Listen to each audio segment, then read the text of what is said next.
ಸಾರ್ವಜನಿಕರನ್ನು ಗಮನಿಸಿ, ಈಗಿನ ಅರಮನೆಗೆ ಪ್ರವೇಶ ಇರುವುದಿಲ್ಲ.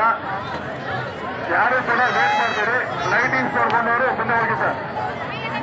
ಲೈಟಿಂಗ್ಸ್ ನೋಡ್ಕೊಂಡವರು ಗೇಟ್ ಹತ್ರ ಕಾಯಕ್ಕೆ ಹೋಗೋದು ಹೊರಡಿ ಸರ್. ಈಗಿನ ಅರಮನೆಗೆ ಪ್ರವೇಶ ಇರುವುದಿಲ್ಲ. ಯಾರು ಕೂಡ ವೇಟ್ ಮಾಡಬಹುದು ಹೊರಡಿ ಸರ್. ಈಗಿನ ಅರಮನೆಗೆ ಪ್ರವೇಶ ಇರುವುದಿಲ್ಲ. ಯಾರು ಕೂಡ ವೇಟ್ ಮಾಡಬೇಡಿ, ನಿಂತ್ಕೊಂಡು ಹೊರಡಿ ಸರ್. ಮೊದಲೇ ಲೈಟಿಂಗ್ ಹಾಕಿದ್ರೆ ಆರಾಮಾಗಿ ಓಡಾಡ್ಕೊಂಡು ನೋಡ್ತಾರೆ ಸರ್.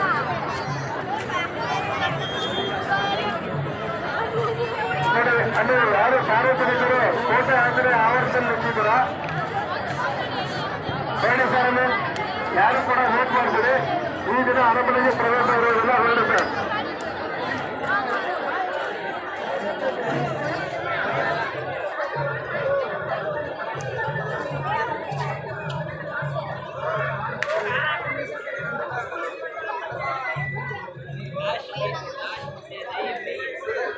ಸಾರ್ವಜನಿಕರಿಗೆ